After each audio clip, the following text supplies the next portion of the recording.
morning. Welcome to the review of the Employee Handbook for Senior Housing Options. I would like you to see our mission statement on the front page of the handbook, and that our goal for the company is to provide and promote quality, affordable housing and services in a caring environment for older adults in Colorado. On page 5 of your handbook, you will see that this handbook is designed to acquaint you with senior housing options, that's the parent company, and to provide you with information about working at a SHO project. This handbook is not all-inclusive, but it is intended to provide you with a summary of some of our guidelines at SHO. This edition will replace, and presentation today, all previous ones. Employment with senior housing options or affiliated facilities is considered at will. Employees have the right to end their work relationship with us, with or without advance notice, and for any reason, and we at SHO have the same right. The language used in this handbook and any verbal statements made by management are not intended to constitute a contract of employment, either express or implied, nor are they a guarantee of employment for a specific duration. No representative of senior housing options or its facilities except the executive director has the authority to enter into an agreement of employment for a specific period, and that must be in writing. No employee handbook can anticipate every circumstance or question, but after reading the handbook with me today, if you have any questions, please talk with your immediate supervisor or the HR department. If you have any questions when you're done with this presentation today, please talk with your manager. We would like to go to page 4, a little bit on the history of the facilities at Senior Housing Options.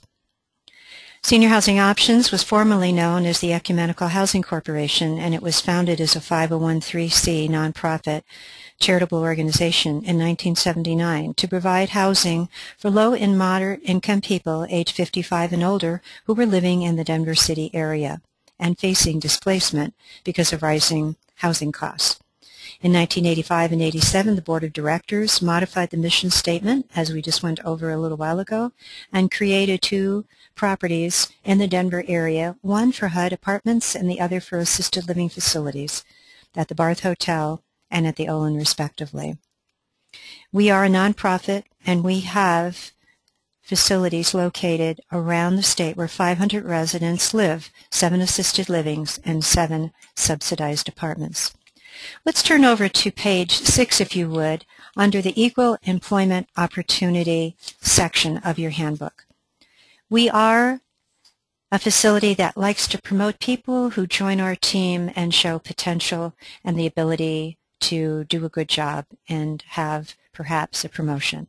We will not discriminate against anyone for age, race, gender, marital status, sexual orientation or gender expression, color, religion, national origin, disability, veteran status, or any other status protected by state and local laws. We are very strong about prohibiting harassment in the workplace. Particularly sexual harassment is definitely prohibited. We oppose any inappropriate sexual conduct, and if it interferes with an individual's ability to complete their work or creates an intimidating, hostile, or an offensive work environment, that is going to come under our scrutiny and our investigation and will not be tolerated. That conduct might include, but it wouldn't be limited necessarily only to written forms such as notes and inappropriate emails, a verbal form of jokes or gossiping, and even a physical form of unwelcome touching or grabbing. All employees are expected to conduct themselves in a professional manner and in a businesslike manner at all times. If an employee ever were to feel that there was any kind of harassment occurring in the workplace, they are encouraged to make a timely complaint to the facility manager so that SHO can promptly investigate and correct any behaviors that might be in violation of these policies. If an employee should ever feel that the facility manager has not been responsive enough to their particular concerns that they brought forward, each of the administrators has a property manager at SHO. Kathy is the director of Property Management for Assisted Living Buildings, and our Executive Director, Terry Whalen, is the final authority when it comes to the HUD subsidized apartments and buildings. I would like to talk about page 8 now, if you would turn to that, on the drug-free workplace. Our SHO residents are committed to maintaining a drug-free workplace. Employees may not possess illegal drugs, sell illegal drugs, use illegal drugs, or report to work under the influence of alcohol or illegal drugs. This would include Colorado physician recommended medical marijuana or any prescription drugs that the doctor might put you on. A lab test will be required upon reasonable suspicion of drug or alcohol use in the workplace. Please notify your supervisor if taking prescriptions or over-the-counter meds that you feel are altering or impairing your performance. I would like to talk a little bit about employee status right now, and most especially about our benefits under paid time off. Employee status is for full-time hourly employees are paid on the hour and work a minimum of 30 hours per week on a routine basis. Part-time hourly employees at the bottom of page 8 are paid by the hour and work less than 24 hours per week. And relief employees work by the hour and only as an as-needed basis. Non-exempt, full-time salaried, all-hourly, and relief employees, after completion of 90 days of employment, are awarded 0.04 hours of PTO for every hour worked during the first 90 days of employment. If you're working full-time, then that's 40 hours a week, and you will get approximately 10 days off per year. All employees must be able to be actively working to access their PTO that has been accrued, and that must be accessed by doing a submitted written letter form to the supervisor in advance requesting the PTO. You may be required to find replacement staff, especially if it's very short notice.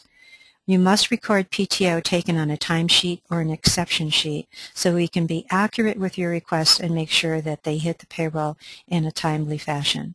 PTO may only be used for excused absences. Excused absences only, and that's on page 10 of your handbook. You can also not accrue your PTO in excess of 160 hours, and that's at the paragraph at the top of the page. Please highlight that. We don't want people to lose any of their PTO time that they've accrued. PTO is also not going to be approved from December 15th through January 1st without special permission, and I'd appreciate it if you would highlight that so as not to forget that for future reference. Employees are encouraged to take their PTO as time off. Occasionally we understand that someone may have to cash out and request pay instead of taking time off, but that must be approved by the property director and or the executive director, and only in 1 week increments only, and no more than 2 times in a rolling year. If an employee terminates employment during the first 90 days, there will be no PTO paid out. Let's talk about holiday benefits now on page 10 and page 11. On 12 a.m. to 11:59 on any of the holidays listed below, they will be paid time and a half. Also, employees who work on the evening shift on Christmas Eve or New Year's Eve will be paid time and a half. The days that we recognize for hourly employees are New Year's Day, Memorial Day, Independence Day, Labor Day, Thanksgiving Day, and Christmas Day. Employees are eligible also to sign up for our health and dental insurance on page 11. After completion of 60 days of employment and working a minimum of 30 hours per week, you will receive a packet in ahead of time to be sure that you can sign up in a timely manner to get on our health and dental programs that we have available in your region. The employer will pay up to currently 75% of the premiums for a single person for medical and or dental plans that the employer selects.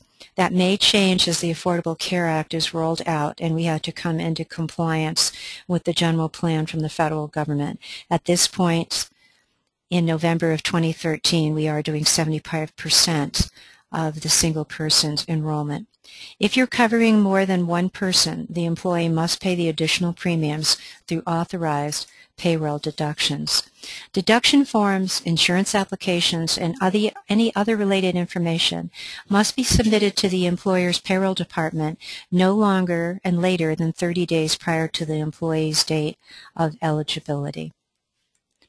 I would like to share with you that we have the ability for employees to access some basic life insurance. It's a wonderful program that was initiated a few years ago for full-time employees who have been employed for 12 months. They are now eligible for the basic life insurance, the disability insurance, both the short-term and the long-term. There is a $15,000 benefit to age 65, and then the benefit goes down from 65 to 70, and then a little lower at the age of 70 and older.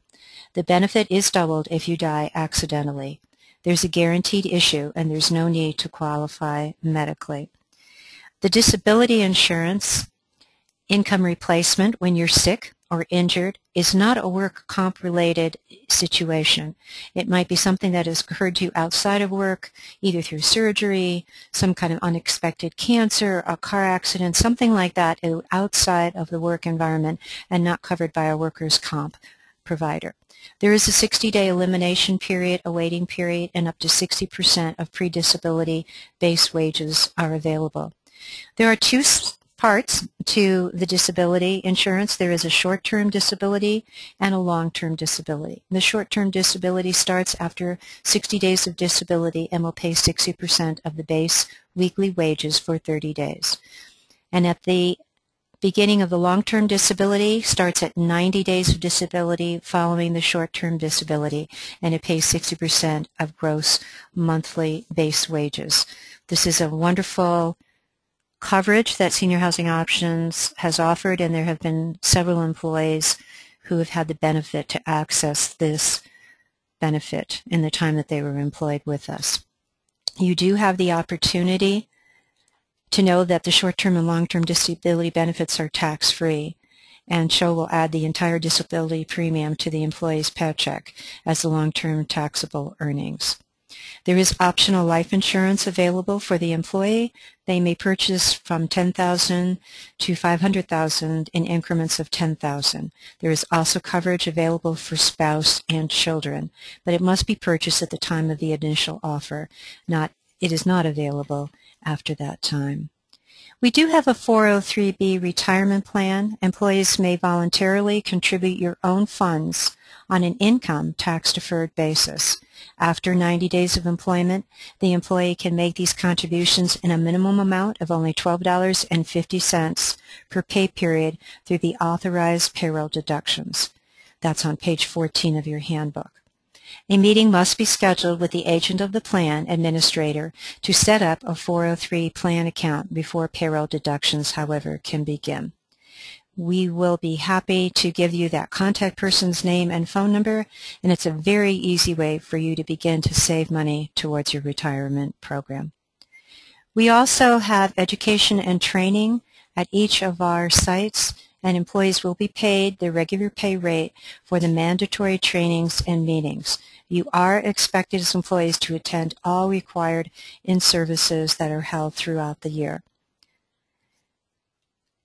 If you will please go down to the bottom of page 14, we'll begin to review work hours, and schedule. The residents of Senior Housing Options have to maintain a 24-hour day, 7 days a week operation. That's in order for us to provide services to the residents. That means that employees may be required to work holidays, weekends, evenings, nights, and overtime as necessary. The work week is from Sunday at 12:01 a.m. through Saturday at 11:59 p.m. or 12 o'clock midnight. That's the way that the overtime is computed. When you are reporting to work, you must register the beginning of your shift, the end of your shift, and you must clock in and clock out for lunch. Currently, almost all of our sites right now are using a system with the clock with fingerprints. So be sure that your fingerprint is going in, being received, and acknowledged. And please get to your manager if you're having any problems with that.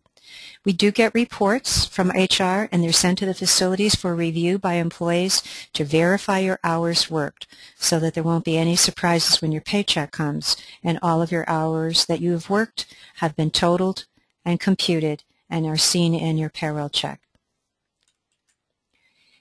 Let's talk about break and meal period times right now. You are allowed one 15-minute break for each 4 hours that you are working. Each employee will be given and is expected to take a 30-minute unpaid meal period when the shift exceeds 5 hours. So if you're working a 5-hour shift, be sure that you stay for an extra 30 minutes because the clock after 5 hours will deduct the 30-minute unpaid meal period. It is your responsibility to clock out for lunch and clock back in for lunch. Employees that are unable to take an uninterrupted meal break because it's just been an extremely difficult day on your shift and you did not get a chance to take a break must inform the manager so that we can override that and be sure that you are paid for the lunch that you did not get to take. It's very important that you follow up with that. Attendance and punctuality is extremely important. When an employee is unable to work a scheduled shift, you've got to notify the manager and let them know that you're not going to be able to come in. Never, ever leave a message on voicemail. When you're going to be absent for a shift, you must notify the immediate supervisor or the person that is in charge of the shift. If another staff member answers the phone, be certain that you've gotten their name, ask them to include it in the communication logbook, and be sure that you're calling in enough time that we can find a replacement for you. Day shift people must notify facility 2 hours prior to the beginning of the day shift. We like 5 hours notice prior to the evening shift, and we must have 6 hours notice prior to the night shift. That allows us to try to get coverage and have people either stay over, come early, stay late, whatever we need to do to be creative to be sure that the night shift is covered. Since the night shift is the most difficult shift to cover, we do require 6 hours notice prior to that. Sometimes some people are not up 2 hours before the day shift to know that they're even ill. We need as much notice as soon as possible, please, to let us know that you're going to be sick. Sometimes it's best to call in the night before if you're feeling that ill. Failure to comply with these call-in procedures may result in an unexcused absence and perhaps other disciplinary action. You may take PTO for any answers that are considered excused, but if they're unexcused absences, you will not be able to access the PTO. Please be sure that you notify the facility so we can have proper coverage for that. I would like to talk a little bit about overtime again to make sure that's perfectly clear, and it's intended to meet emergency needs. It must be approved by the immediate supervisor or the facility manager. So if you're switching off with another employee to get coverage and you got your shift covered, you've got to make sure it's okay with the manager because it might put the facility into an overtime status with the person who's covering for you. Be sure your manager has been notified and 2 people sign the note that we've gotten that shift covered. Employees will receive time and a half for any hours worked over 40 hours in a work week or 12 hours in a work day. Remember to take a look at the calendar and make sure you are measuring overtime from a Sunday to a Saturday. It's entirely possible to work 8 or 9 days in a row and still not be in overtime if you've not exceeded 40 hours from Sunday to Saturday or 12 hours in any given day. Our pay periods and our pay days are on page 17. There are 24 pay periods per year, and we break up the pay periods from the 1st to the 15th, with paychecks being issued on the 20th, and then the last pay period covers the 16th through the end of the month, with paychecks being issued on the 5th of the month. If a paycheck falls on a Saturday, the payday will be issued on Friday. If the payday falls on a Sunday, the paychecks are issued on a Monday. If the payday should fall on a legal holiday, particularly very often on the 4th of July, paychecks will be issued on the next business day. Please be aware that paychecks may not, even with direct deposits, be available till after 3 p.m. on payday. So even if you've signed up for direct deposit, do not let anybody draft your account till after 3 p.m. on the 5th or the 20th, because it may not have gone directly into your account yet. If you are looking at your paycheck, it will show all of your deductions, and they'll be up there in the right-hand corner. And let you know on the left-hand corner also, right-hand corner PTO, left-hand corner your deductions. Paycheck stubs will show all of that. We reserve the right to deduct any monies owed from the employee's final paycheck. If you do have a wage garnishment, we will follow legal procedures regarding garnishment of wages and access a $2.50 per paycheck administrative fee for garnishments, and you will get a copy of the subpoena. As far as advances in your paycheck, we cannot issue to that employees in advance of regularly scheduled paydays. We don't have the capacity to do that. On the bottom of page 17, snow days are not an excused absence from work. Employees must try bus or light rail, and you must keep us informed at the facility of your situation. Sometimes there'll be a very significant snowstorm in Colorado. That happens to us on cycles, usually every 5 to 7 years, where we'll get a blizzard and there'll be about 3 feet of snow out there. Please contact your facility. If the light rail or the buses have gone down or your transportation is not adequate to get you safely to work, and make sure your administrator knows so we can all be on the same page and trying to get adequate coverage in the buildings to protect our residents and make sure that their needs are being met. I'd like to talk about leaves of absence right now on page 18, page 19, and page 20. Let's talk about medical leaves for serious health condition or pregnancy disabilities. There is the Family Leave Act, which is a federal program that allows an employee who has worked at least 12 months and has worked at least 1,250 hours, that's usually 20 hours a week, in those preceding months, to be able to access Family Medical Leave Act after a year. The qualifications for that could be the father's attendance or mother's, obviously, at the birth of a child, a parent's child care of a brand new newborn, placement of a child with an employee for adoption or foster care, serious health condition of child under 18 or older if disabled, and the serious health condition of a spouse or a parent. Military Family Medical Leave Acts are also noted, and we will meet up to 12 weeks in a 12-month period for a qualifying urgent need arising out of the fact that immediate family member is on active duty in the armed forces in support of a contingency operation. Up to 26 weeks in a 12-month period if the employee is a spouse, son, daughter, parent, or next of kin caring for a military service member recovering from an injury or an illness while on active duty. Reemployed and paid in accordance with laws governed by veterans' reemployment rights is our military leave policy, and you must give the facility notice of any kind of military leave. I would like you to remember with leaves that it's still important that the employee make payment to the employer of his or her portion of their health insurance or dental insurance that is going to be deducted out of their paycheck by the 5th of the month during the time the leave will be in act, or your coverage may be canceled. On page 20, we are going to be talking about other leave requests, and it may not exceed more than 90 days. This might cover a request where you may have to go for a grandparent, a cousin, an aunt, an uncle, or a beloved friend who helped to raise you, and you just absolutely must have some time off, but it doesn't meet the requirements of the Federal Family Medical Leave Act. Again, your leave may not exceed 90 days. It's without pay once your PTO time is exhausted, and health and dental insurance, if enrolled prior to leave, will be continued as long as the employee pays the total premium. So these leave requests are different than family medical leave. You have to pay the total premium, and that can get costly. Please check with your manager or please check with the HR department so you're really certain how much you have to pay to cover that leave time and that your insurance will not be canceled.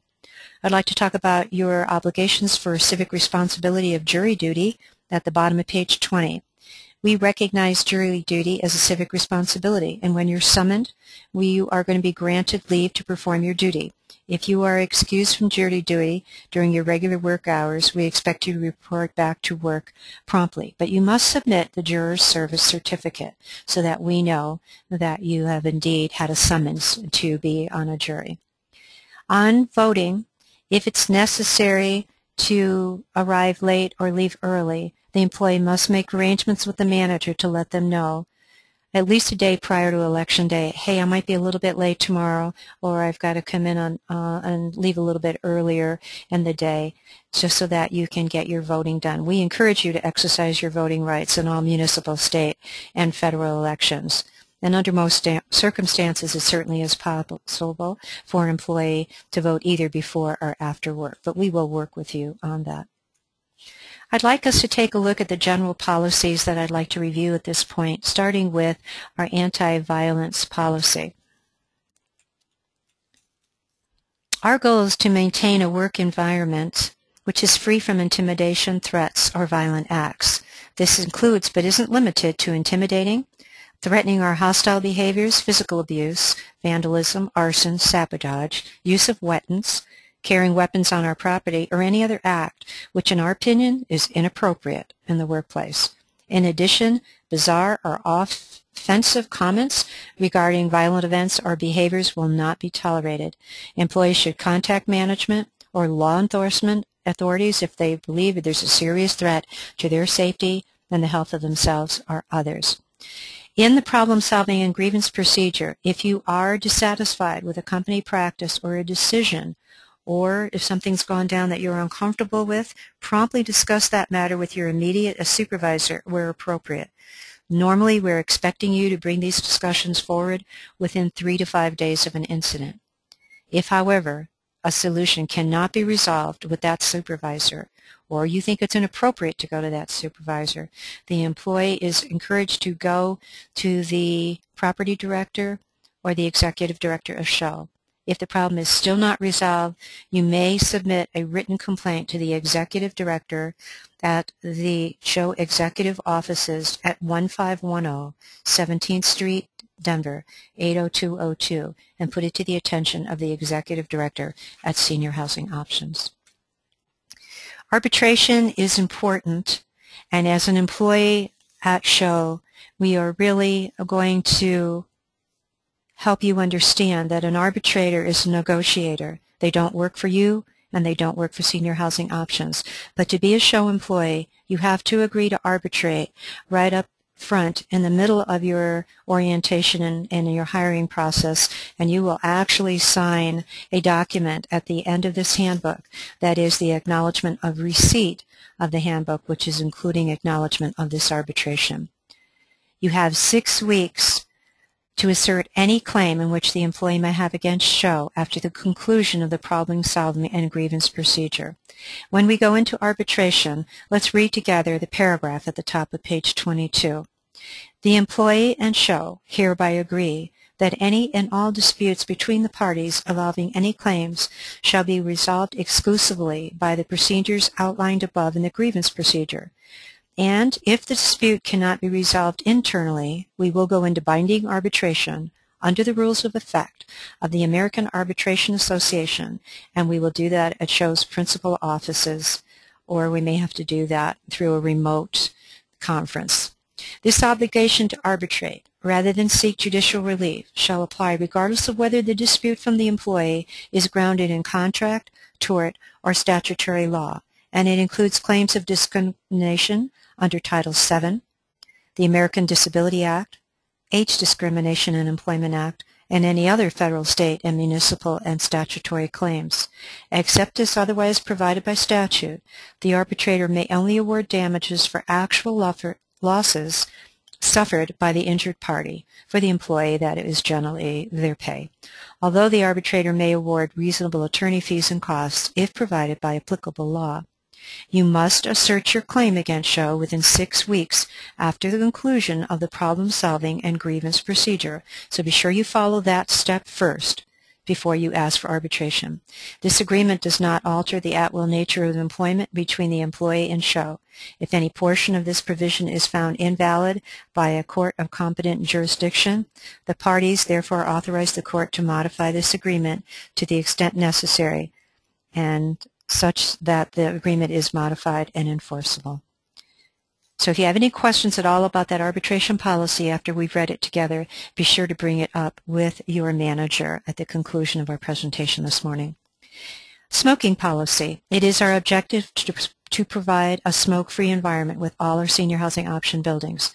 Employees may smoke in designated smoking areas only around the building. Smoking is prohibited in all other areas. This restriction applies to employees, residents, and visitors at all times and at all hours of the day.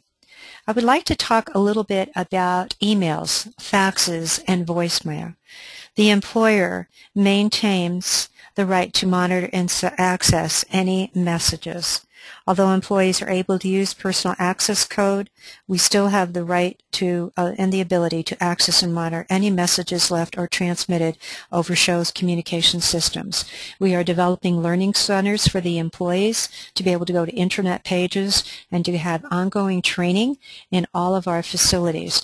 And it's very appropriate that as staff access our learning centers and access our computers, that they stay only on approved websites, and things like going to pornographic websites or going to websites that might be a dating service would be very inappropriate use of business equipment. So we maintain the right to monitor and access any messages.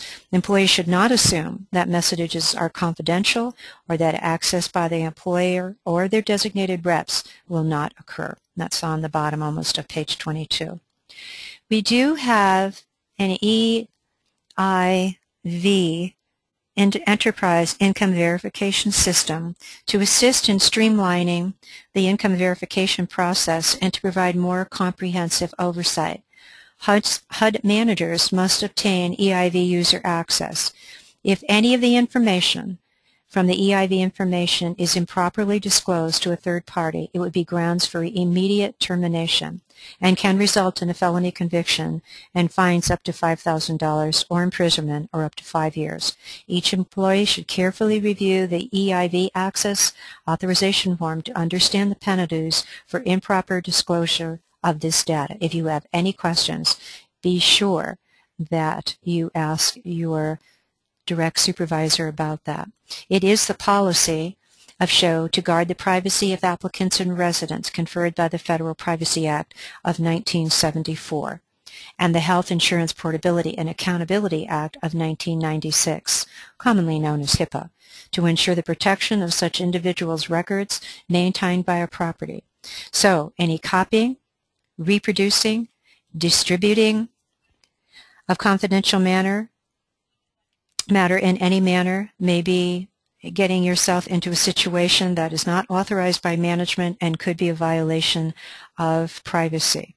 This policy in no way limits SHO's ability to collect information, and it is all right for us to share information with the paramedics when they're transporting our residents or with the emergency room or other hospital personnel. If you have any questions about HIPAA at all, please see your property director and manager and supervisor so that they can direct you. Be careful on your phone conversations that you know exactly who you're talking on the phone with, and if you have any uncomfortableness at all, please direct them to call during regular business hours when the manager will be back in the building. I'd like to just talk for just a moment about cell phones and personal phone calls. They may not be used while working, and they must be put on vibrate and silence in the workplace for your cell phones. If you've got to make a personal call, you may take a quick emergency call on your cell phone and answer perhaps a school calling or if there's an emergency in your family. But don't have extended personal calls while you are on the work unit working, and use them during meal and break periods only so that you won't get yourself into any kind of trouble where you're having inappropriate conversations while you're in the work environment. I'd like to talk a little bit about right now, if we could, the employee medication examinations. That is only applicable, however, in the Denver area and in Denver County. So we do need to have those health evaluation forms filled out and in your employee file. So take them to your doctor when you see them within the first 6 months of working with us. We would appreciate that. The sooner we can get them in, the better. All employees, however, must have a tuberculosis test given to them, and it must be given and read before you have any direct contact with any of the residents in your community of the assisted living residents only. That is not a HUD requirement at this time. We do have a medication administration competency training program. That cost of that program is $55. So if we put you through the program and we pay for it, we're going to expect you to at least complete 90 days of employment with us. The employee who wants to give meds has to take the state-approved class to be considered a QMAP. And that stands for, in Colorado, our med techs are called Qualified Medication Administration Person. And you see that right there in the middle of page 24. People sometimes have to move away, take another job, and we understand resignations. But the biggest thing I'd like you to really highlight on page 24 is the 2 weeks notice. We really appreciate 2 weeks notice, particularly for key employees in management, in writing, telling us the reason for your resignation. If you don't give us 2 weeks notice, you may not be eligible for rehire. Resignations are important for you to say goodbye to residents and for staff members to have that opportunity to say goodbye to you. We become a very close-knit community, and residents learn to appreciate you and like you, and it's hard for them to say goodbye. So please be sure to give us proper notice so everyone can have an opportunity to wish you goodwill on your future adventures. If you have any keys, if you have any equipment, please turn that in. We do need to talk to you about the COBRA insurance and make sure that your insurance goes with you if you need to have that coverage for a while. We also need to know any changes in your address for mailing W-2s at the end of the year, and upon resignation, pay for hours worked or paid time off hours earned and unused will be paid on the first payday following the effective date of resignation. Discipline and discharge. This is on the top of page 25. Occasionally, performance or other behavior falls short of our standards or expectations. When this occurs, management will take actions which we deem is appropriate given the circumstances. Disciplinary action can range from a formal discussion with the employee about the matter to immediate discharge. Action taken by the management in an individual case does not necessarily establish a precedent in other circumstances. So if we're going to talk about why we might have to take some additional action by management regarding an employee's discharge, let's talk about some of the more grievous offenses that would get in trouble where the police might need to be brought in. If there is any diversions of any drugs or narcotics, that is a felony charge and the police must be involved. If there's any threatening to other employees going on or any harassment of any kind that is threatening and perceived as a personal threat, the police would need to be called. Any felony charges of physical abuse, verbal abuse, sexual abuse to a resident is obviously an immediate referral to the police department and the Department of Health. Those are the kinds of grievous actions that might make us really get the local police department involved in the process of your discharge. We have a photo and video release. We have the full authority to use, produce, and release photos and information and videos of any kind on all staff to promote programs and services without consent. If an employee is in the Witness Protection Program or for some reason you do not want your picture on the web page, please tell your managers right away so that we can be sure as we're taking pictures at our Christmas parties, our New Year's Eve parties, at our February parties for Valentine's Day, our 4th of July celebrations, Memorial Day, Veterans Day, that your picture does not show up on the website for Senior Housing Options, because we all love to have a camera and shoot very impromptu pictures and show the world the fun that we have in our facilities. So please let us know if there's anything going on where you would not want to be on our website. Employee responsibilities are that your attire must be clean and in good condition, Beards, hair, and mustaches must be clean and neatly trimmed. Hair must be pulled back in a hat or a hairnet in the dietary department, please. We don't want any loose hairs getting into the food. Any bad body odor, bad breath, cigarette smoke, excessive use of perfume can be offensive, not only to the residents but your coworkers. Please be aware of that. Please take necessary precautions with regular bathing, use deodorants, and good dental hygienes. And we really want to be sure that our dress for us ladies is not provocative to the residents that live in our buildings. Some of our residents have mental illness.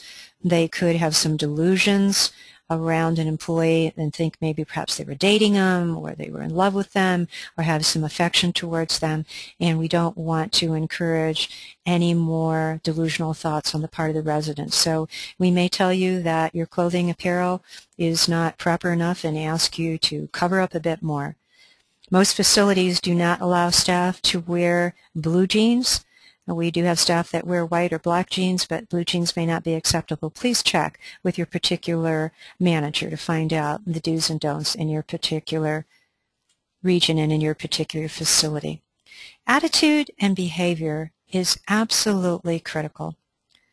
We would really like to maintain positive working environments where the employee can come to work and put on a smile and enjoy their 8 hours at work, and residents can feel their enthusiasm for wanting to be there. Gossip, negative attitudes, and behaviors which undermine the team effort will not be tolerated and will result in disciplinary action. The good way to stop gossip is just not to spread it. Someone tells you something and you weren't there, and it sounds to you like it's falling into a category of being unnecessary gossip, please say to that individual right then and there that I wasn't there, I didn't hear or see that, and I really don't have an opinion on that. If you will do that, gossip soon falls away.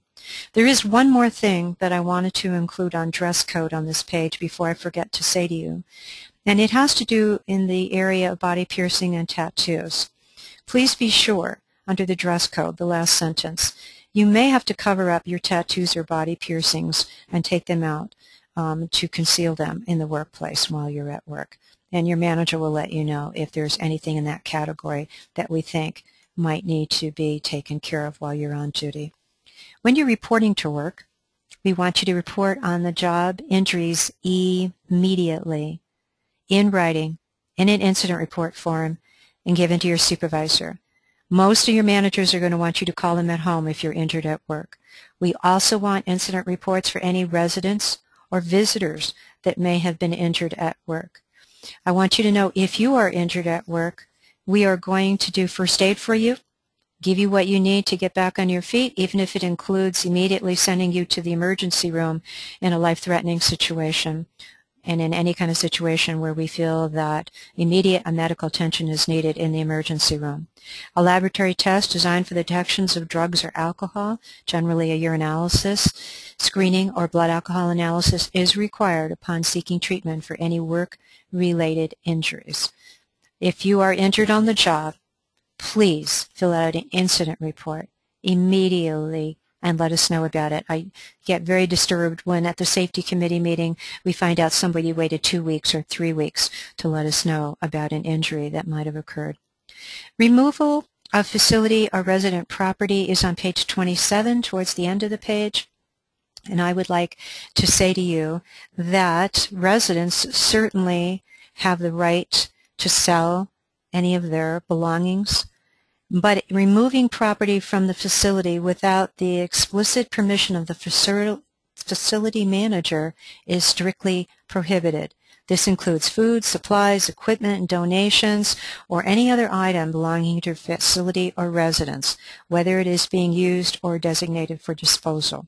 If you get a gift from the resident or wish to purchase items from them, you have to protect yourself by having approval of the facility manager, and as well as written permission in the nature of a bill of sale from the resident. It is not appropriate for employees to accept gifts with any significant monetary value, and the manager may deny approval of any exchange at their particular discretion.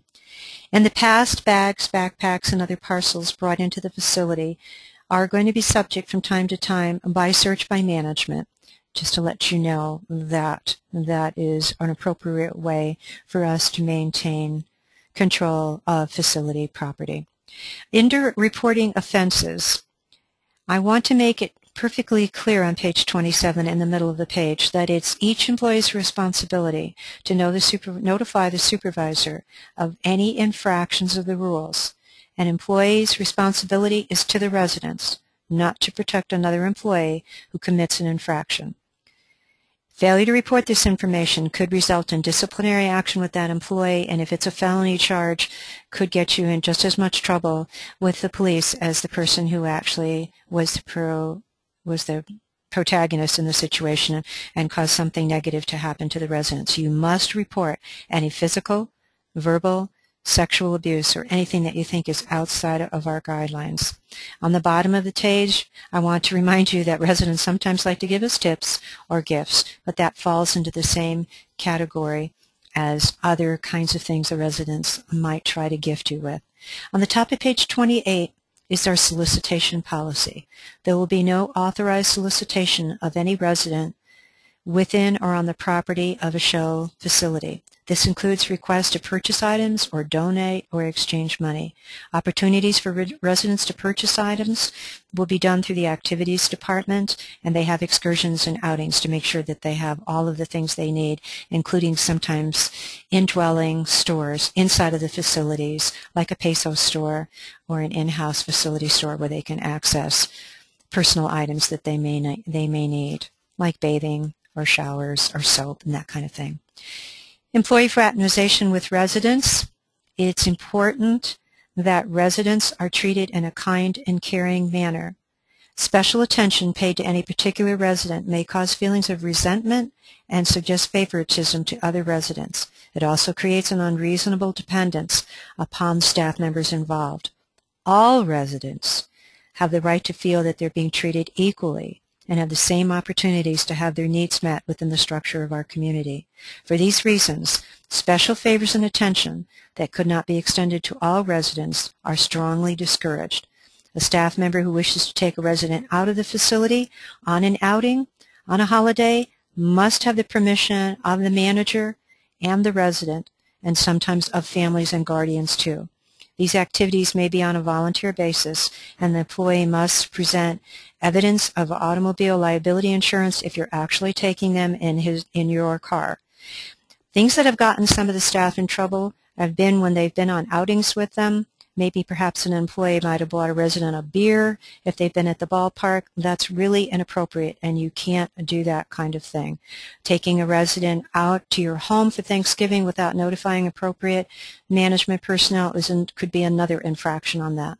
It is really important that the managers know and residents sign out so that guardians and families know at all times where their loved one is, and we know the location of our residents, particularly in an emergency situation. Under no circumstances is a romantic or a sexual relationship between staff and residents acceptable. To complain, talk, or gossip with residents, to other staff members, to management, policies, personal problems, or other matters is also inappropriate. We're really trying to keep our confidentiality right there on the forefront, maintain residents' confidentiality and the confidentiality of other employees that are working in our designated facilities. Thank you very much today for reviewing with me our handbook and highlighting the particular areas that we think are the most important. Do keep your copy of this along with your other documents today that we'll be giving you, and refer back to it if you have any questions. Thank you very much and have a good day.